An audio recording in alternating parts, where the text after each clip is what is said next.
তোজো প্রায় প্রত্যেক দিনই জিজ্ঞাসা করে, মাম্মা তোমরা স্কুলের টিফিনে কী নিয়ে যেতে? আমরা যখন স্কুল কলেজে পড়তাম তো এত রকমের টিফিনের ভ্যারাইটি ছিল না। আমাদের টিফিন বলতে ওই রুটি আলু ভাজা, মুড়ি চানাচুর, আর মায়ের হাতে কোনো কোনো দিন যদি সময় থাকতো তাহলে সেদিনকে চাউমিন করে দিত। কারণ মায়েদের হাতে এত কিছু করার সময়ই থাকতো না, আর মায়েরা এতদিন জানতোও না যে এত রকম টিফিন হয়।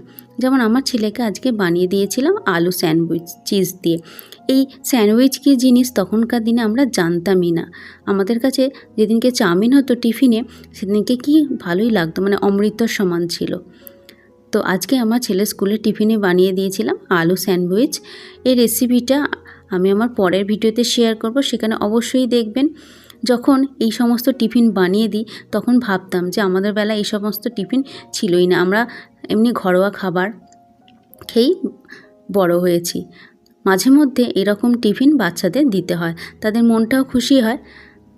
দিয়ে দিলাম স্যান্ডউইচের গোটাটা, আর দিলাম ফলের মধ্যে একটা পেয়ারা।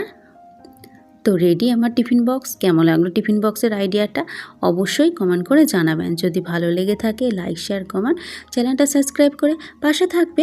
আর নতুন নতুন টিফিন আইডিয়া বা রেসিপি পাওয়ার জন্য, ভিডিওটা দেখার জন্য আপনাদের অসংখ্য ধন্যবাদ।